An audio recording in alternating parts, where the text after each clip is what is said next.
In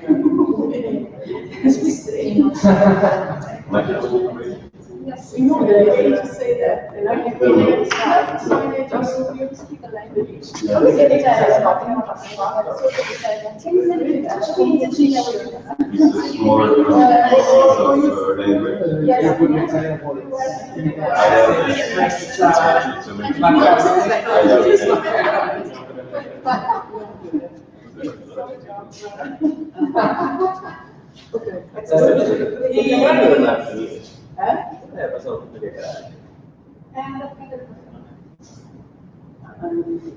Okay, so my computer is just for okay, so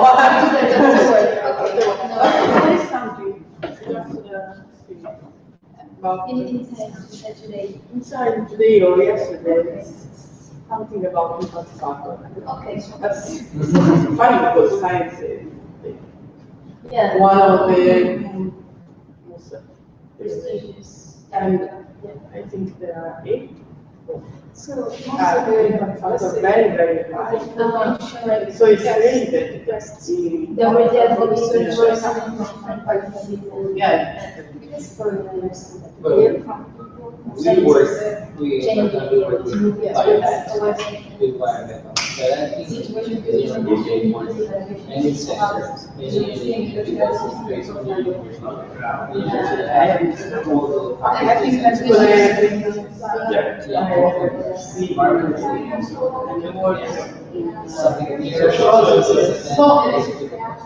every time you are creating.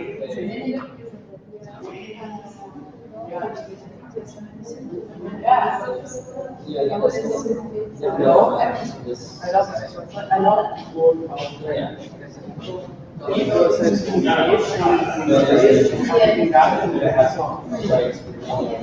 and it's also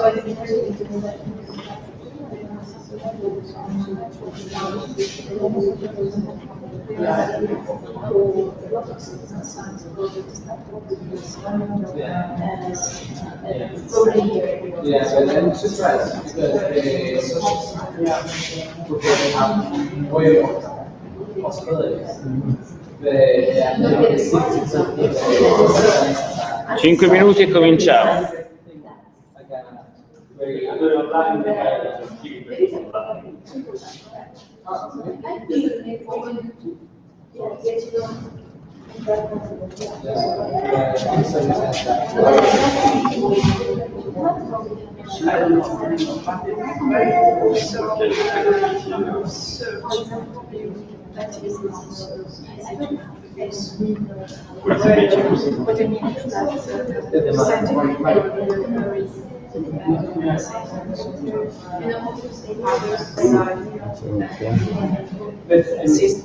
So I think that the introduction of social sciences, especially integration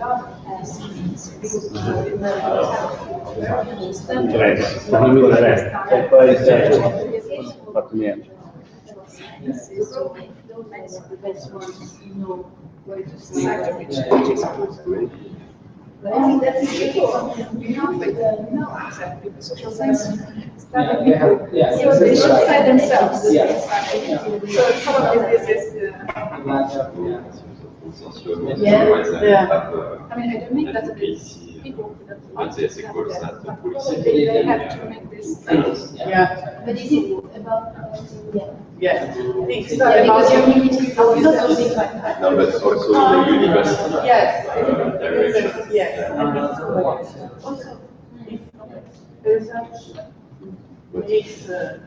Your face here.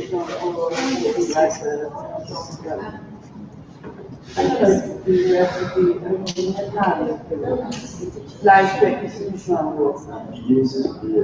In Italy, no.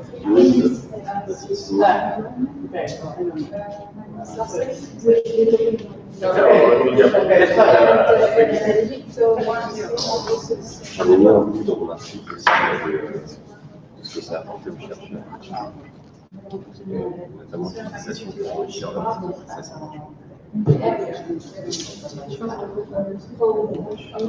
Shall we start? We have some people following online on the phone for the moment. and some other people here. And so let's start this quick presentation of the idea of science shop. I think that I'll leave immediately the word to my colleagues here that are much more expert than me about science shops. The idea of science shop, I think it was originally from Netherlands, from Amsterdam, and it started, I think, in some chemical departments. And actually, the idea is that of opening the university or the research centers or associations, all the the people that are dealing with the research to citizens, to the needs of citizens. And the idea is to open a kind of, say, shop where association of citizens can pose their question. Maybe, I don't know, here in Florence could be, is the new airport really needed or not? Or what about, say, new diseases from migrants, which is one of the topics that we are addressing also. So people pose the question, and then the university or the research centers, in this, for instance, CNR or NFN or others, perform this investigation. Clearly, if it is considered acceptable, if we have the capabilities of doing this. But actually, in general, and then David and Marjolein will explain us how they work in like Lyon and Amsterdam. The actual research is carried out by students under the supervision of a researcher that takes care of certifying that the quality of research is good. And so I would leave the words to them, because they can illustrate how they work in practice. And in the evening, at 9 in the evening, there will be another meeting with the people from the citizenship of Florence, where we shall illustrate our ideas about the European project that we are writing and gathering the opinions of citizens. So please, you start with Amsterdam. Thank you very much.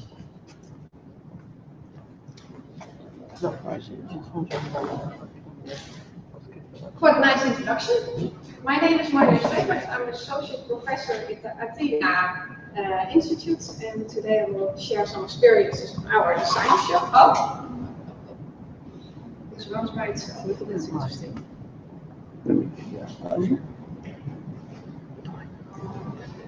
It's probably in the presentation. Keep an eye on it.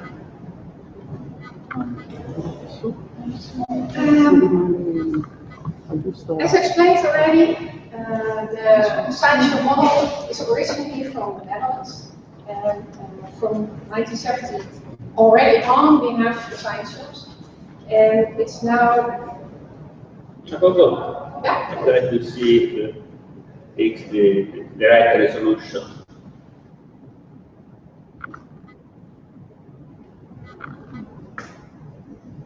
Okay. Thank you. And that was already briefly explained, so I will go over briefly. But its idea is that the community gives these questions to the university, and together, either with the master students, we answer the relevant questions for citizens.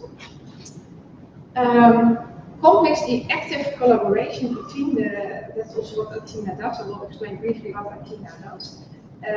Between the researchers and the communities, really as a participatory thing. Interesting is one publication, and Bunders is Joske Bunders, that was for long head of our department. Now she is still working with us, but she is now about 65 and reduce your working, I would say.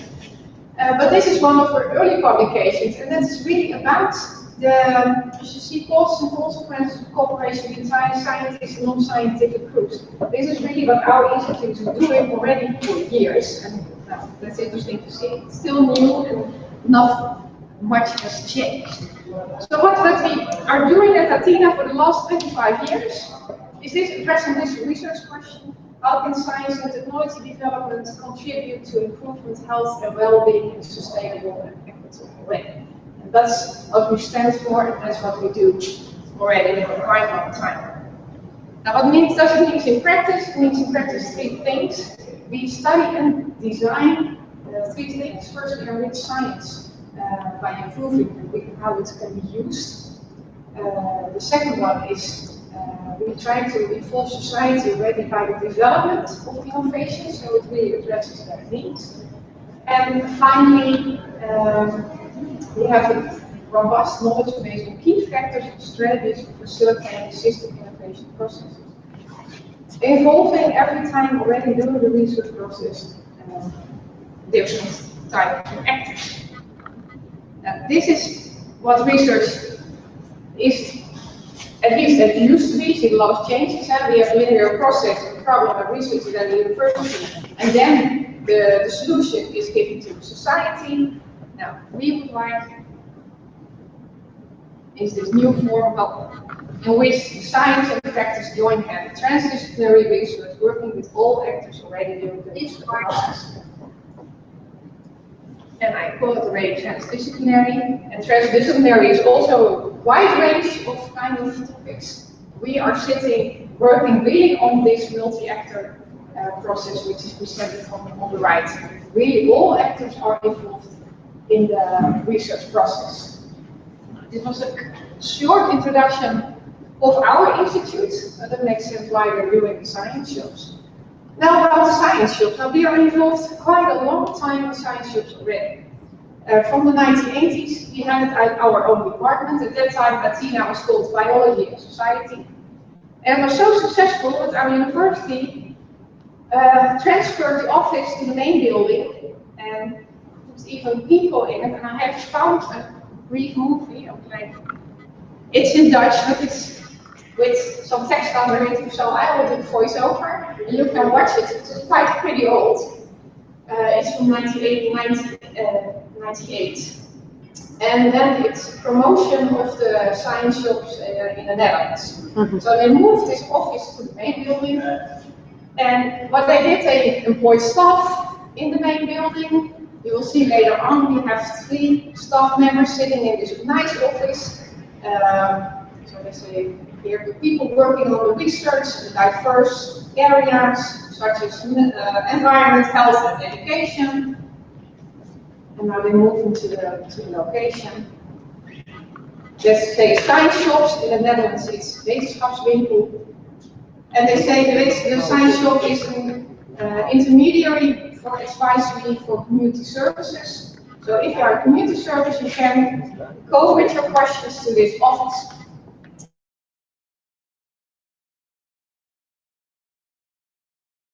You'll turn out to the left, and then you see them sitting in their office. Quite a nice office. And there we have even more. We have 4 staff members sitting here, and another one sitting there. So we have 5 people working at this office at that moment. Now you can imagine that was too expensive. So this, and I will stop the video here. She is now talking to a community service agency and says we can address your question. As you can see, it's all pretty old.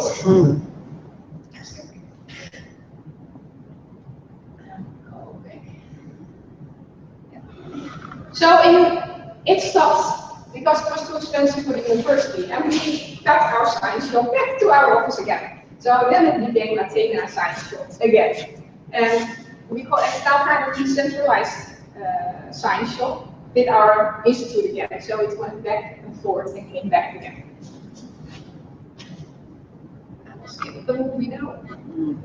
What we do, we have, we call it decentralized science shop. We work on a few subjects. That's emerging technology in society, health well-being in society, sustainability in society, and education in society. These are really the research topic of Athena. So we only work, because you also have science shops on other topics, we only work on these 4 topics. So that's what you see in science shop world. There are more and more special groups working on science shops in a specific area. That's exactly what we do as well. Now, what makes us special is that we have attached to our education programs. We have a 2-year master program, Management Policy and Entrepreneurship in Health and Life Sciences. And we have a research master Global Health, and we have a bachelor program, and that's called Health and Life. The quite large programs. In the first one, there every year about 120 students enrolling in the program. So we have at least, in 2 years, we have 240 students enrolled. The research master Global Health is a little bit smaller, it's about 40 in total. And the Bachelor of Health and Life starts with 300 students. So the programs are considerable in the amount of students. And all these programs are called inter- and transdisciplinary. We really train these people in working in interdisciplinary settings and with local, especially community members. Especially the Research Master Global Health is focusing on transdisciplinary research. So it's really part of their program to work with communities. We have a lot of international students, it's really a mix we have. And we train them, just showing these skills. And the MBA is also offered in India, so some courses even run parallel between India and the Netherlands. That's a quite interesting cohort. And what do they do? They need to do in their program. We have a few courses, which the assignment is really from the community. And in a group of 10 people, they address these issues and questions. In 1 month's time, with a group of 10. So they can do quite a lot. And they like it quite a lot. We do it in the first part of the program, the second course. And they really become enthusiastic about this issue, working with communities, for communities. And in the end, they present their report to the commissioning party. And it really makes them proud, because in 1 month they really have a product in the end. With, in most cases, they really address a constraint and have kind of an answer. So they really contribute somewhere. They like it. We have also literature thesis, and they can also write on subjects for the community. And then, most important, we have in all programs internships of 5 months.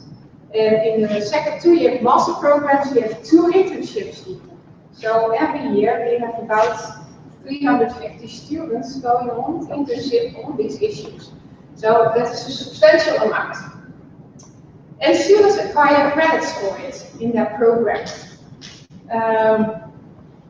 So that makes sense to have an own science shop, because we're in the middle. Now, how does it work, this process? Now, the community, in this field, we're quite well known. So people find us and bring their questions on already for years, if you can understand how long we're running. We have a long-time relationship with several organizations in our area. We have a science shop coordinator.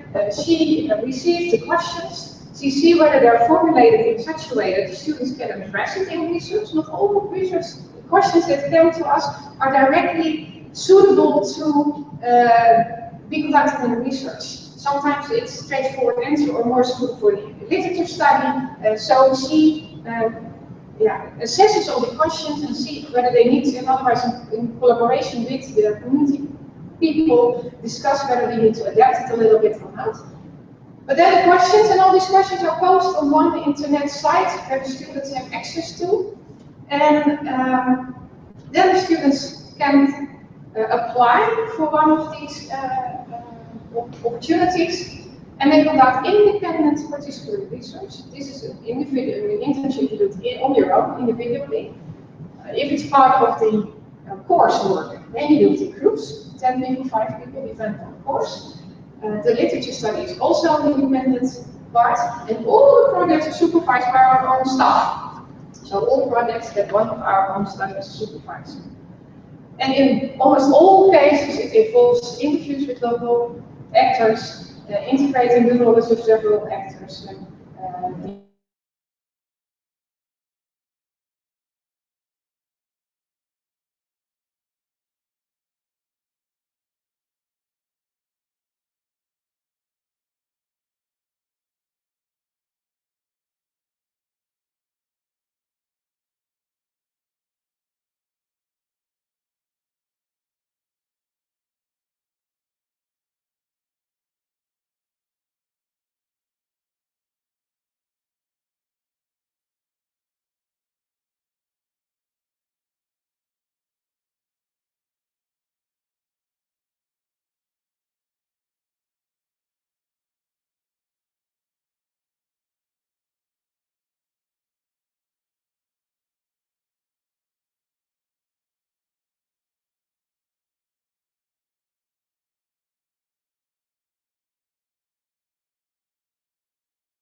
A few examples which are now on our site, which we like the world, for example. That's an organization for blind people, and they want to innovate and develop new knowledge. They would like to know which field they could address it. Another one is our health organization, local health organization of the municipality of Amsterdam. They would like to know whether sex workers in Amsterdam would be willing to vaccinate against human papillomavirus. Another one is now open still. This is a mental health organization. The Cluelijnen, they have one specific location in which they find out that these mental clients go from one facility to another, but this facility seems to be able to keep people longer and more happy than the other ones. So they would like to know what's going on in that facility, what makes it better than the other ones. Now I can continue for a while. Oh, this is another, I like this one for this community. It was also now on the internet. This is the Health Journalist Network of Uganda, and they run science cafes, as we have this evening, and they would like to have our students evaluating them. So, as I say, we do a lot in India, and we also have student parliaments, in which students have big discussions on policy items together, and our Dutch students are going there as well. What we're now also are assessing is what's the effect, the long-time effect of our reports. We produced over time a numerous amount of reports, but does they really change something in the community? That's the current research we're doing. So we follow up on all these reports and see whether did it really make a change. That's an interesting question, I think, to be addressed.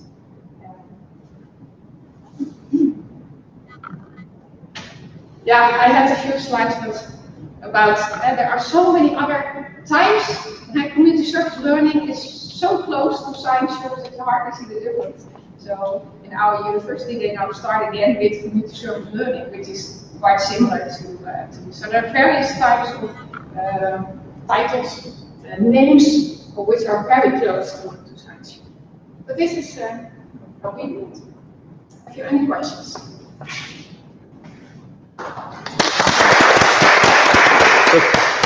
Question, comments? Sorry, yeah, go. How many questions do you receive each year? Quite a lot. I think it's more full time compared to the students we sent out. Only for the coursework, we sometimes really look for questions ourselves because we really need to tailor them in 1 month and for 10 people. So sometimes we know, of course, where the people are, so we know which. So there we can search actively ourselves. But for the other part, now still the internships are out or finished now because most internships run from February to June. But I found now these are still available. I think there are still available about 15 available on so all the students. So most time it's more than we can handle with our students. It's quite a lot, so about 500, I think. Yeah. So they have increased with the years. Our student. The nice thing is that our student numbers also went up, so we could keep a lot of. We also do a lot of projects in the Netherlands about patient participation in the field of RI. In these projects, of course, also our students are working, but that spreads us quite, and also our old students like it a lot. So when they find a new placement, they ask for students in this new environment. So it goes up. Yeah, but at this moment we can still handle it. So. And you said each project is supervised by the staff member. That's correct. And the staff member are there researchers, professors, or? At least having a PhD degree. Okay. And sometimes the PhD a person doing their PhD is involved in it, like RI, we have some research are involved in RI. But there's always a supervisor who is allowed to supervise, always is a PhD degree holder. So assistant professor, associate professor, full professor. Yeah. So one question. Yeah, I have thank you for your presentation.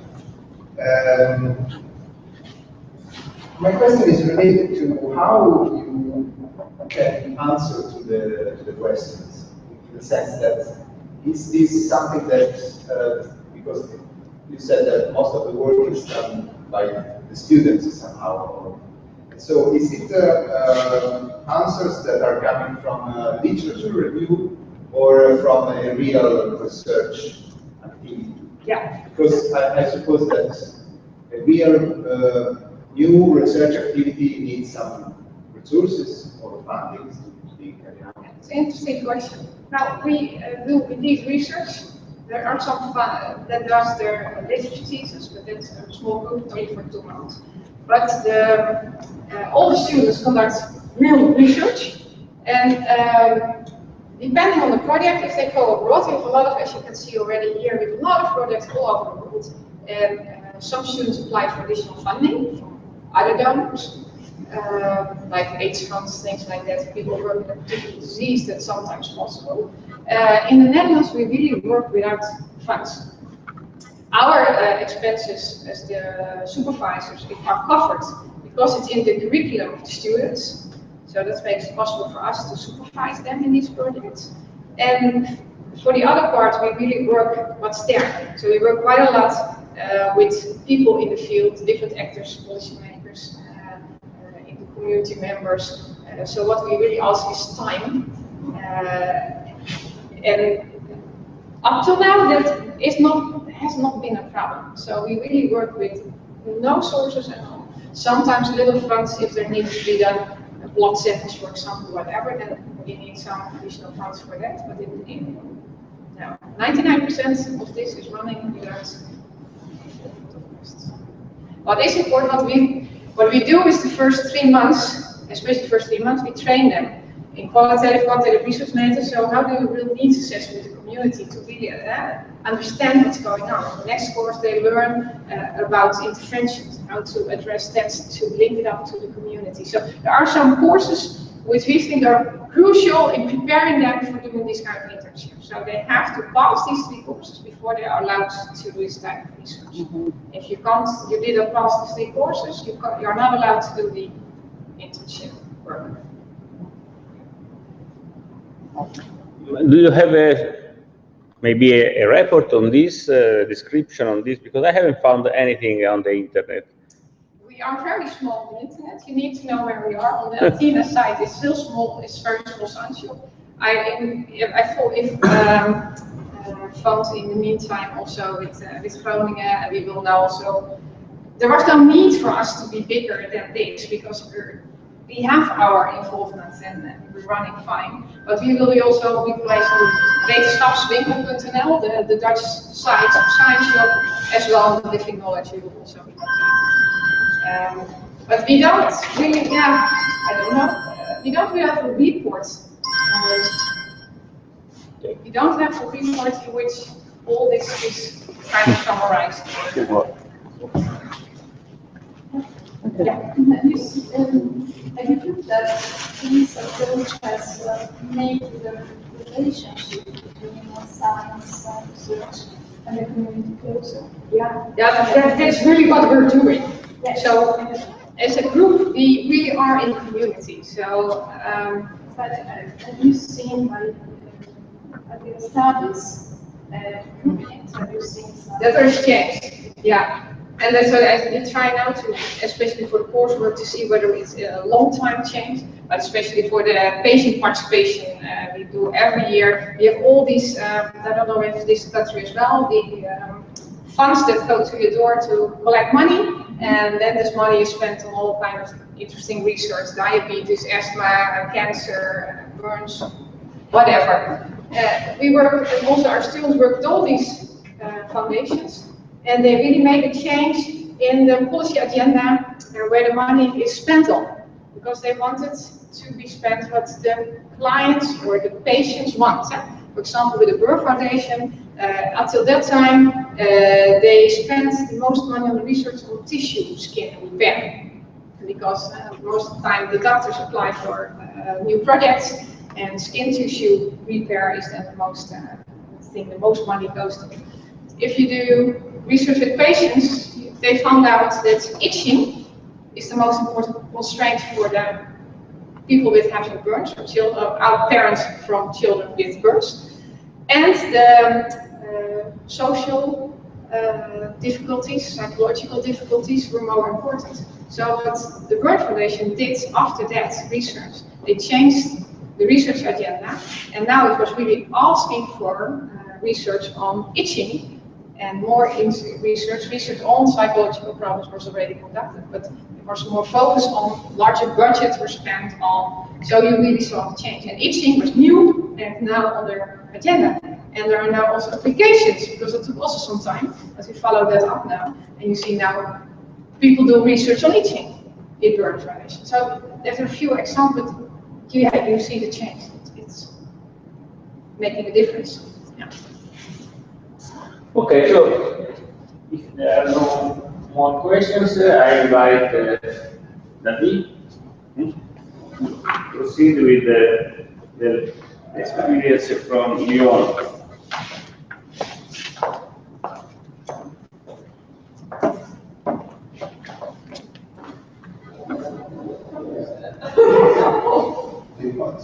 It's a rejection chair.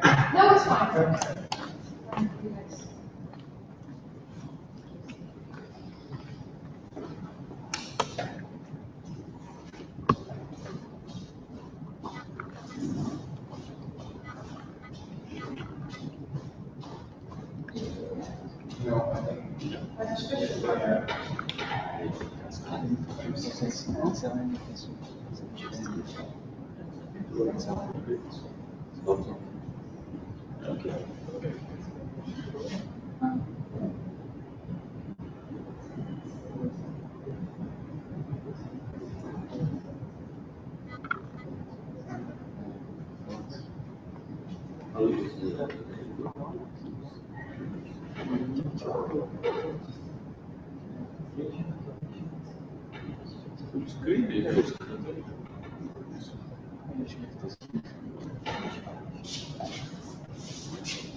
Okay.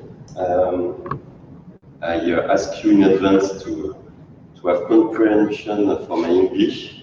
I try to be as clear as possible, but if you have any question, don't hesitate to interrupt me. As you will see, our model has many differences with the Athena Institute model, but it's the same with all the science shop models I have met. The concept remains the same, but you have many possibilities to implement it. It depends on, for example, the kind of structure you are, and you will see that in Lyon we are not a single university, but we are a federation of about 15 different institutions, universities, and high schools, and it makes a big difference in the way you can address the Science Shop project. So, how did we implement this Science Shop project? As you can see, we are a huge institution, and it was from the very beginning asked to us to make a visible project and something quite big, which is not easy to address when you start from scratch Science Shop project. I worked in a mediation department called the Science and Society Department, and my colleagues organize some events such as a science fair or researcher nights, and we were quite used to this kind of event, one-shot event with huge public, but it was not enough to have an impact in the relation of citizen and science. And that's why the science shop model was interesting for us. And the previous director of the department decided to candidate to a European project devoted to the setting up of new science shop.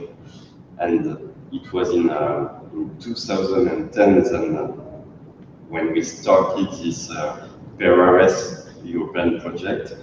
It means public engagement with research and research engagement with society. And the main goal was to disseminate the science shop concept in new countries, especially southern countries, because the science shop model, as you saw with Marjolaine, is originate from Netherlands, but it has disseminated in the UK or in the Scandinavian countries, in Germany too. But it was more difficult to set up sustainable science shop in southern countries as France or Italy or Spain.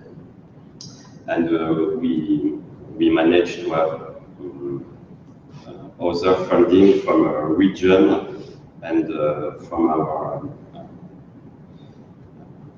city council, I would say.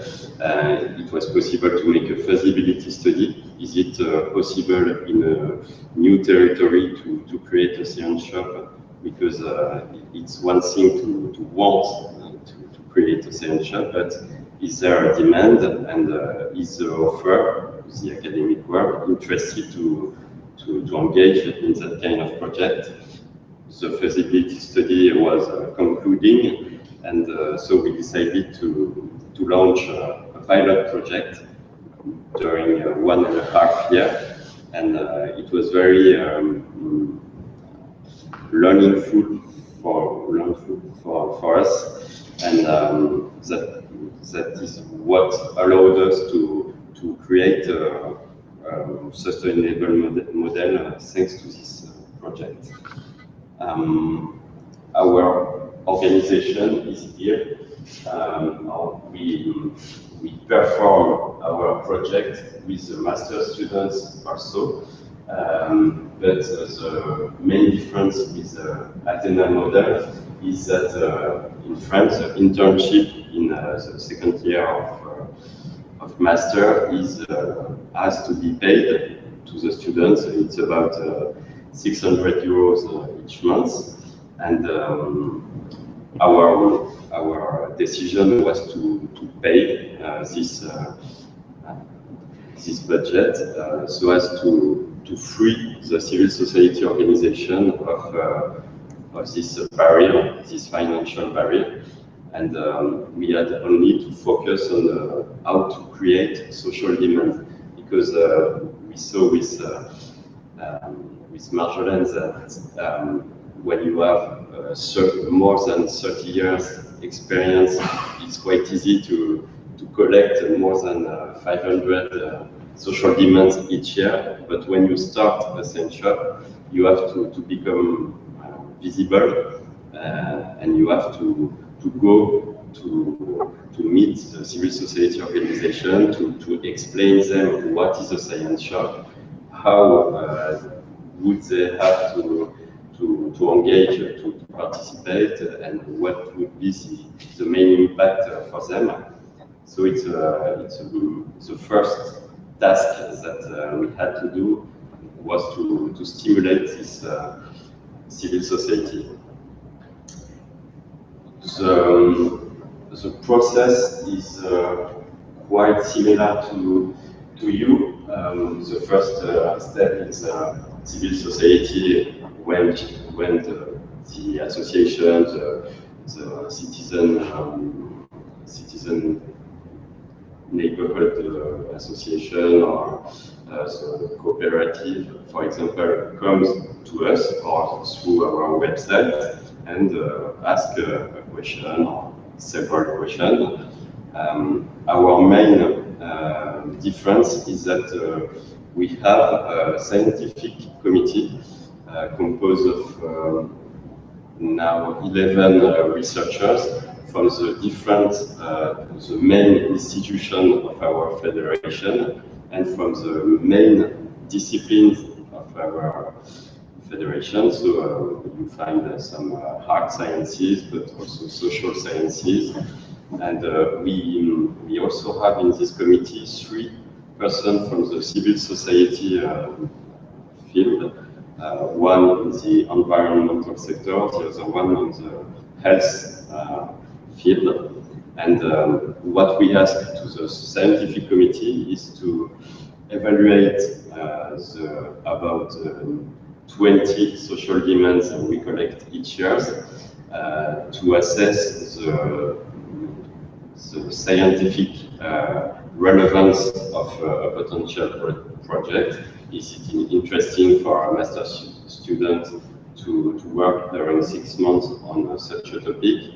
And the other part of the evaluation is the common interest, the general interest that is behind this question.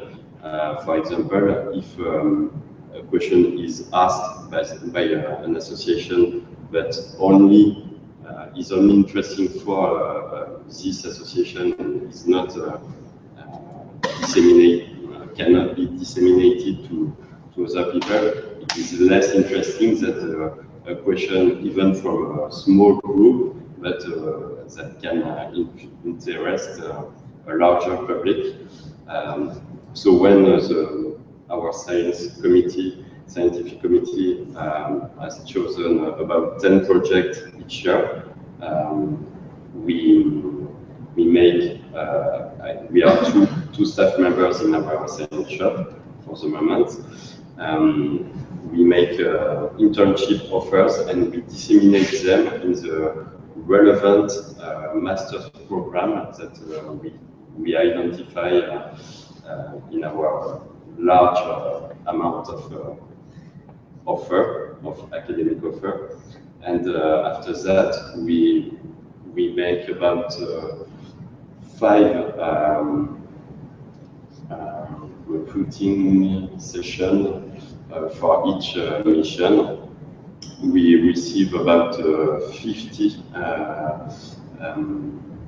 candidatures, candidatures from students, and what we try to evaluate is the academic relevance of the student. It's important, but it's not the most important.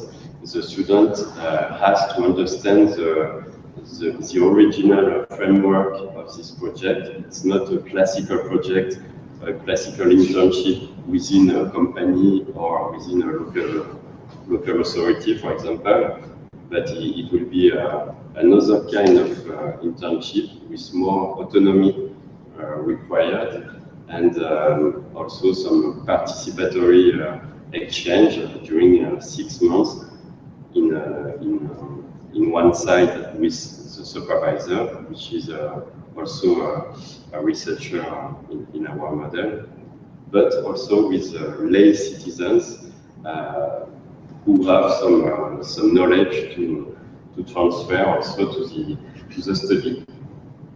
So it's during the same time lapse as in Amsterdam, between February and end of July. And in the end, what we ask to the students, in addition to their master thesis, we ask them to produce popularized synthesis summary of their results, where they have to explain the scientific methodology they use, the way they interacted with the CSO, and we asked them to also to produce some concrete preconizations so as the CSO in the end can build some new kind of actions to go further and to use what the student has produced.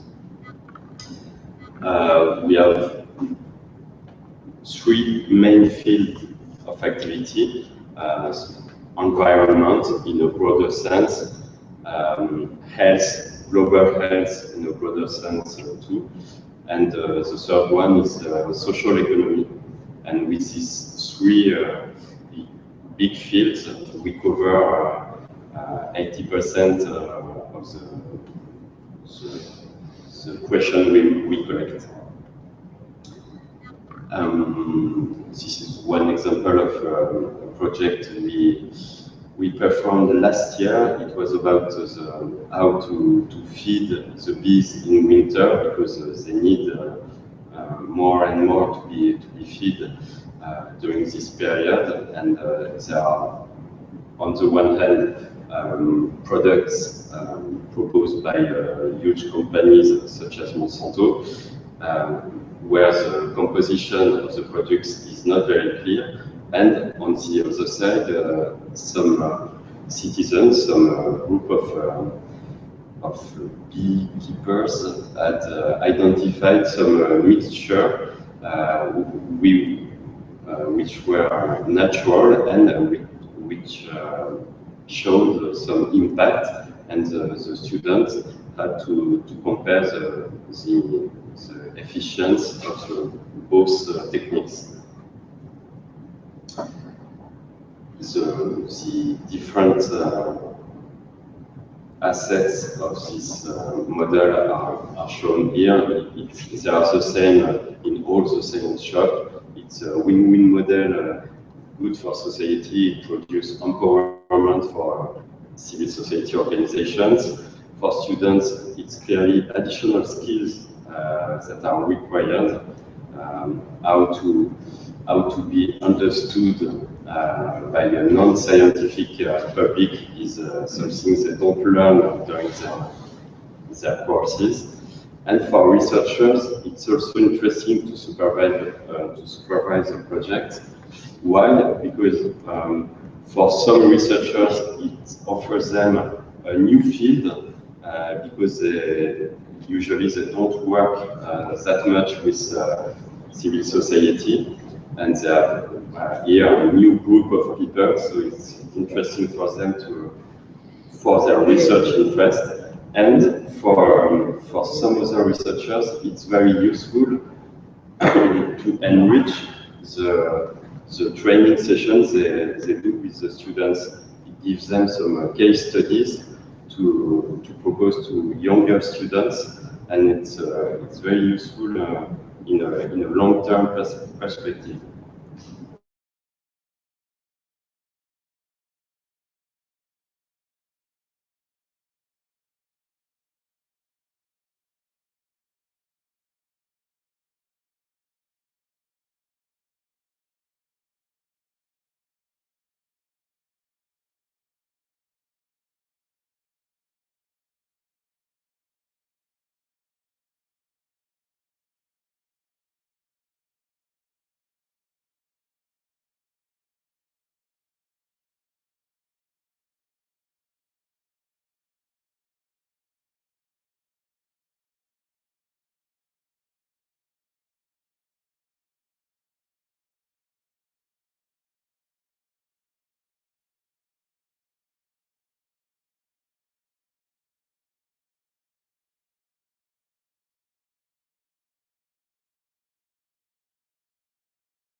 3 weeks ago, because we only have 10 project teachers. It means 10 students.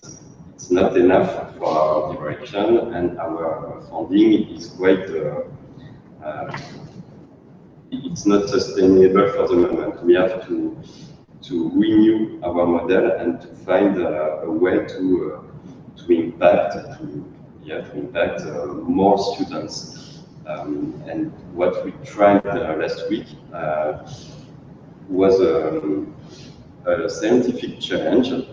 Usually in an engineering school, in the third year, at the end of the year, the whole group of students, 100 students, has to work with on a topic, on a question brought by a huge company. And what we proposed this year to the school was not to work on that kind of technical questions proposed by Volvo, for example, but to work on a social housing demand proposed by a local CSO. And it was new for the students to think about the future users, to think about the gender difference that has to be taken into account, and some ethical aspects and so on. And it is maybe one of the forms we could, in the future, introduce in our model. Here it is. Thanks. Questions, comments? So it is a very different model from the one from Youth Council. So it is quite interesting to explore these two different. Do you know if in the one in Budapest, the one by Balint, is still different? I mean, do you have any news about how it works? Because in this consortium, there is another science shop. This is not run by an university, no, by an association or something like this, no? Yeah, it's quite original because it's an association, but with researchers. Researchers who wanted to gain more autonomy, and that's why they choose to create their own structure so as to lead the project they wanted on the topics they wanted. They are more oriented to rural problems, if I understood well. I don't know very well concretely how do they work. I know the topics on which they work, but I prefer to let Balint. Just for illustrating that there are also other. There are plenty different ways to implement and to run a science shop. That's right. Okay, thanks. And who is going to illustrate? There is another one, no? Yes. David already. No, I will not. Then I guess it's me. Okay. So this is a different topic, if I understood well. Yes. And okay. Wonderful. So the clock is already here. This is the next one. Yeah, this is only for you. Yes. And then to move are these are the ones, and this is the clock. And here with wonderful environment, and thank you for the invitation. My name is Leonardo de la Torre. I'm a Bolivian currently working in Barcelona with Dr. Pinasso's team in Chagas disease. So these are the mountains where Chagas born. Chagas is one of the 17 neglected tropical diseases, and 6 to 7 million people suffer Chagas around the world, mainly in Latin America, and mainly in South America, and although Mexico also is facing a difficult situation with Chagas. But the thing is that these mountains also know about another phenomenon, which is mobility, human mobility. And Bolivians are moving since the beginning of their time. They moved in the pre-Inca period. They moved during the Inca colonialism. They always were moving. That's how survival. That's how life has always moved. Has always reproduced itself through circulatory movements and people. We are a migrant country, therefore, after one of each 5 Bolivians are living abroad, mainly in Argentina, but also Spain, who became quite fast in our second migratory destination. So, and people coming from these specific valleys, where the Chuca with this bag that brings disease. These are the populations that have moved to Barcelona and Spain in general. Also here in Italy, in Bergamo, for example, we have 18,000 women working in Bergamo. Why Bergamo? Well, later on we can speak about it. But Chagas is mainly prevalent among these populations. So our project started understanding how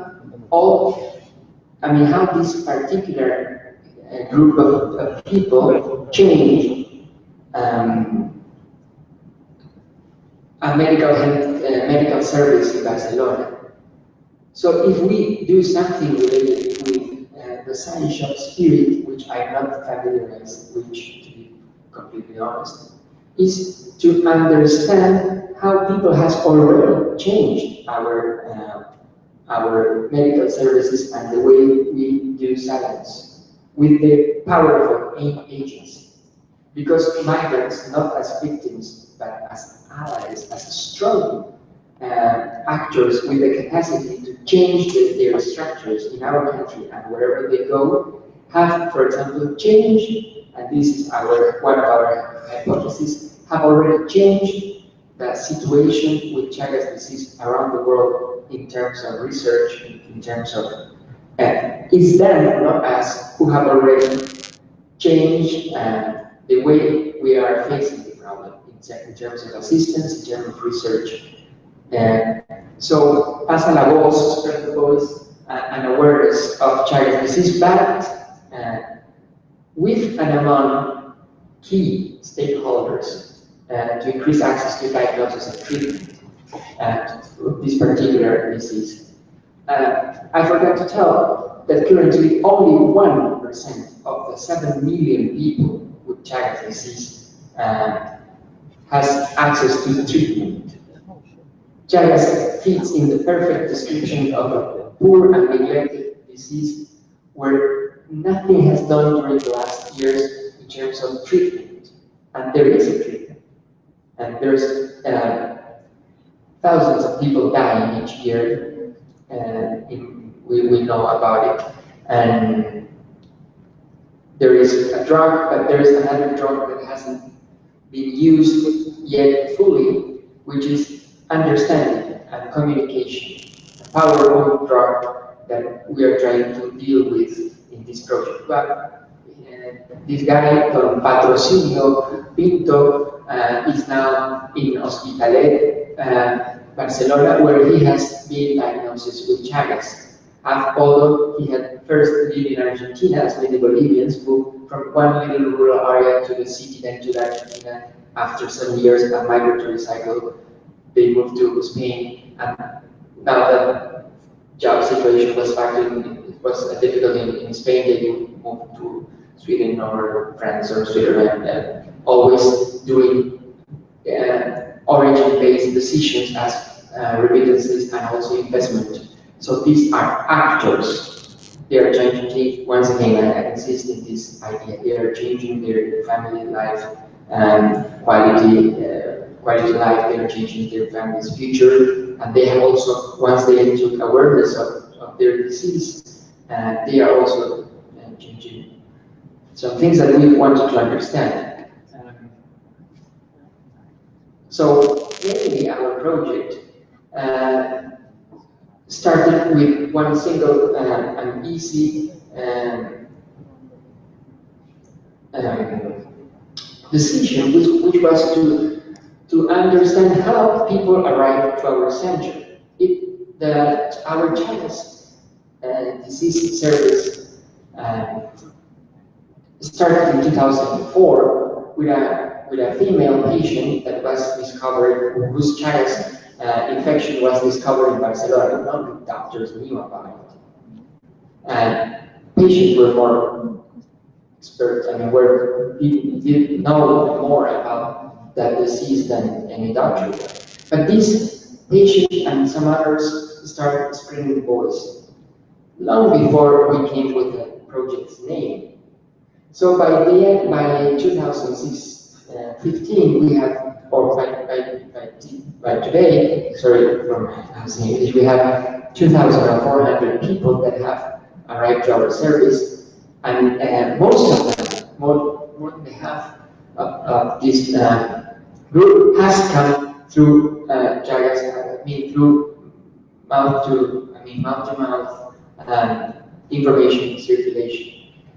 So we wanted to first do a pilot project to increase, to strengthen that capacity with some easy ideas, which I took what I brought to show you. And then after, we are really helping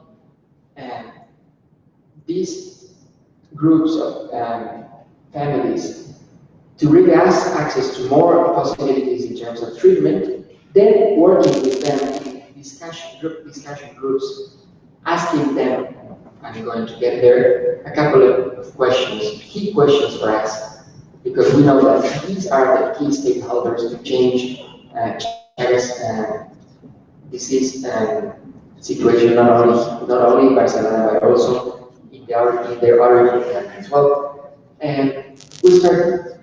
The first thing we do is happens in our same service. We have a Bolivian nurse who's doing her thesis, and he just approached to everyone. Sorry, I forgot to bring it here. It's right here, sorry.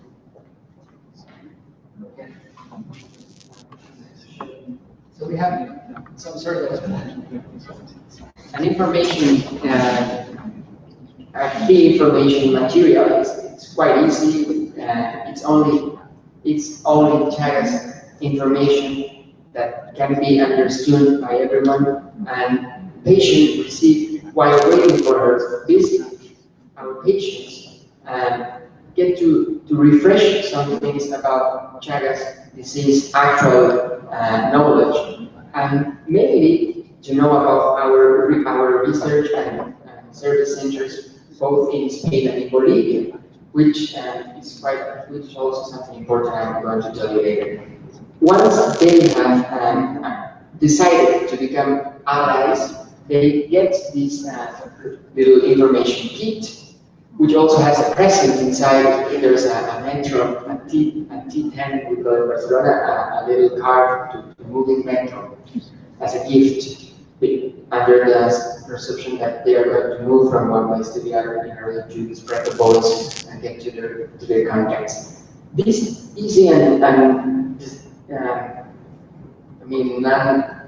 out of the group. This simple decision has already changed has brought many other new first visits, which was our first goal in the pilot. But we have also moved to where they really live. This is in a discotheque. The other one was in a church. This one is in a discotheque where Bolivian families gather in Barcelona. That's the DJ case, and we were there explaining this little information about Chagas, and mainly it all happened after the chapter, after the boarding material, the best moments where we get food, and they started answering those key questions I told you about. Which were those questions? First, why did it take you 2 months at this much? Why have you taken all this time to arrive to your first visit? Why do you know about Chagas? You know there are treatments. Why has it taken you that much to arrive to a visit? And of course, we are getting to understand a lot of Chagas, of self-discriminatory decisions that link Chagas with rurality, with poverty, with a history of past chronic poverty from which they want to step away. And also talks about how blind our systems are to their really needs and possibilities. After that, our second question, which we'll tell you about, is then knowing how much it has taken you to get to your first visit, how can we change the system in order to get fixed to your needs? And there's a couple of key answers we are gathering. The project is in process still now, in process right now. The information hasn't been analyzed yet. I have just a couple of minutes to finish it as far as I understood. So we move to the metro itself. Metro is the place where from one way to the other, our patients are being linked by our personnel, and the voice is being spread. In a humble and small scale, we didn't aim to make massive messages spread in Latino media in Barcelona, which was possible, of course. We didn't aim to take our blood testing unit, mobile unit to Bolivian festivities, celebrations where thousands of people are dancing in several squares, where 78 to 100 Bolivian soccer teams play each Sunday. We didn't dare to get to them yet. We are doing just a focused experience with a small group, because we want to guarantee that once the patient really expresses his will to voluntarily arrive to our service, then we do all the necessary arrangements in order to guarantee this patient will get his first visit. It's difficult, some of them do not have papers, not documentation, but we managed to overcome those situations and always keep going, spreading the voice. Those are our workshops with this group later on. The first question was that one I told you, and then why did it took you this much? Put off going to the doctor to see a diagnosis takes for years. We're finally, at least the ones that are working with this topic right recently are understanding how much, a lot. And the second question, of course, as I told you, is allowing us to understand what they want. We have a platform in Bolivia, project. Before this, has already treated 27,000 patients. And knowing that this platform with 6 centers in some of the key cities where some of our patients come from is offering free Chagas attention, it happens to be an important issue for the families here, because considering they have come to work in order to make their family life improve, knowing that there is a shortcut in order to health situation, to a health possibility, to a first visit in China, which could improve their health situation without paying, as has to be done in Bolivia with everything in health. This is something important. So they have asked they are asking our China's attention to be as transnational as their life pathways are. They want their medical histories to be in one country and the other. They want to be attended here or in another European country, and they want their children and family and grandfathers to go to the attention in Cochabamba or Chuquisaca or Tarija, wherever they may be in Bolivia. So we are still in our first thing to do. We are listening. We are trying to understand how these families have already changed the way Chagas disease is being treated with their agency, bringing more patients to our service with mouth-to-mouth skills. And then we are also understanding their current needs. We are bringing people to a visit and as well trying to write down in the future what their demands are. We have this powerful, I was telling you about our platform in Bolivia. And well, they told me to be brief, and I have this feeling none of the main issues of the project, which is still a project, has been verbalized yet. But the thing is that those agents have already changed and will keep changing the way medical attention faces the reality. So first thing and most common sense for us will be to ask their demands and to work with them as far as possible in order to change them. Our hypothesis will be that if we don't do it the way they did, they will keep opening their paths as they have done with their safe mobility lives and with also in health. But we have a wonderful opportunity here with an institution that works here and there to assess their transnational health need, and that's what we're working on.